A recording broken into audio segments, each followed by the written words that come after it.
How's it going, everybody? So this is the next installment of the Meta Story series. You guys gave a lot of positive feedback when I made the initial video on Nobushi. Actually, a lot more than I expected. Usually when I ask about whether I should continue a series, there are always a few that say yes. But this time, it was quite a few more, so thanks for that, first of all. I was pleasantly surprised. And the most requested hero was Lawbringer. My own choice would have been Raider, as his highs were much more controversial and his lows far longer than Lawbringer's. But why not? Let's tackle the big boss. You also asked whether I could use old footage for this series. I did not really play Lawbringer all that much, so I reached out and people were happy to provide some clips. All of their streams or YouTube channels will be linked down in the description. A big thanks to Lord Dem and Rawit. Cheers, lads. Then let me say something that many might not want to hear. When it comes to groups in For Honor, like Lawbringer mains, Warden mains and whatever else mains in general, usually people have a decent understanding of their own main hero's place in the game. Is he strong? Is he weak? Does he have anything completely busted that needs changing? And for whatever reason, I think Lawbringer mains are by far the worst here. It's actually quite baffling when you read some of these assessments. Lawbringer mains have always asked for buffs. There hasn't been a time when there weren't outrageous demands. The character was considered ST in Dominion as well as duels for a long time, yet the cries for hyper armor, more chains and so on, those were rampant. If you compare it to, let's say, Shaman mains, during the time when her bite was armored, everyone would tell you that this is busted, but somehow Lawbringer mains had different rules. But let's leave it at that introduction. I'm sure many people will argue my points, but history simply disagrees with you, so save your breath. So let's look at this history then. There has exactly been one period in time when Lawbringer was considered bottom tier, and that was during release. He was absolutely terrible when the game came out. 700 MS lights, for example.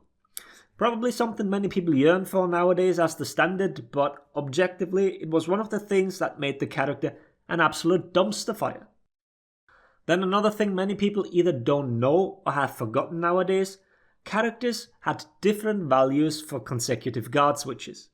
As you know, a guard switch takes 100 milliseconds. You move your stick or your mouse, the game registers the input, and then your guard becomes active 100 ms later. That's standard. But back during release, this wasn't the case. Lawbringer had a 300 millisecond consecutive guard swap, which made it pretty much impossible to even block certain attacks after you moved your guard because of a feint. There was a hilarious comic series that depicted this incredibly accurately. If I can find it, I'll put it on the screen.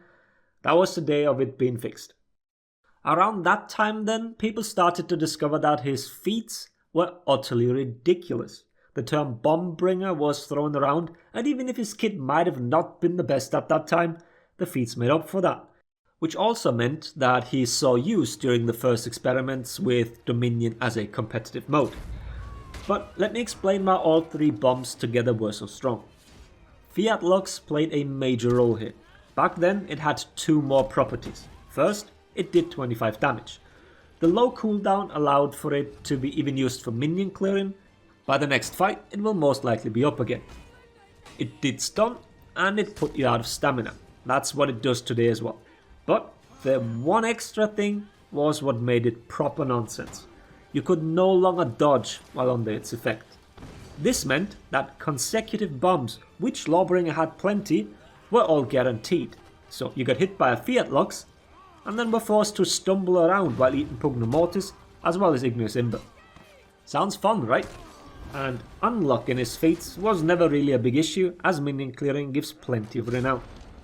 Next to his feats and the mid clearing, he also had strong ganks. Impale gank for one, teammate GBs, you impale, and bye bye, off the ledge with you. And then long arm. Long arm, as well as impale, were pseudo armored and allowed teammates to get in multiple heavies, basically spelling death to everyone getting caught. And let's not pretend that you can't set up for it. It's not that mystical move only landing once every 2 years. But then came the first rework attempts. Let me reiterate once again, Lawbringer was not weak. He was strong in a weird way, but people still had the info from way back in the day. Lawbringer was a crowd favourite and he released horribly weak. But At that point, that was no longer the case, but people still claimed that he was. One of the reasons for that might have been that Lawbringer's playstyle was different. Look at it like this. There were always light spam complaints, but Lawbringer could not light spam, which already elevated him in the eyes of lower skilled players. A Lawbringer winning meant he employed quote-unquote honourable tactics. Defensive play was regarded as skillful. Granted, it wasn't hard to play defensively, but that is just how it was perceived. And it wouldn't change with said reworks. Shove on block got its first semi-confirmed damage. Up until that point, a shove guaranteed nothing. Now it allowed for a light that couldn't be blocked, but you could dodge it. Dodging it opened you up for guard breaks and heavies. Assassins had a field day against every Lawbringer that kept lighting after a shove, because it wasn't free deflect. So small improvements here and there, but still some severe shortcomings. Early dodging top unblockable, and the side unblockables fainted to guard break wouldn't reach, just as an example. During those times he was a staple in fours, but not that strong in duels.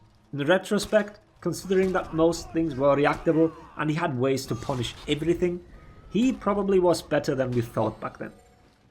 So then came the big rework, and while some things were taken away from him, like block shove, so just a little tangent here, I still sometimes see people wanting block shove back. Getting a free punish, or rather a mix-up from simply blocking an attack. Feel free to explain this way of thinking, because blocking really isn't that hard. Why is a mechanic that stops all offense by simply blocking considered even remotely desirable? It was a terrible design and removing it was the right choice. But back on track. This was the time where he cemented himself as S tier in both Dominion as well as duels. Incredibly high damage on all of his punishes, low recoveries, a huge health pool at 150, and stupidly strong feats. Yet, this was also the time where buff demands were the loudest. This is what I hinted at the beginning. He's wearing big armor, so he needs hyper armor.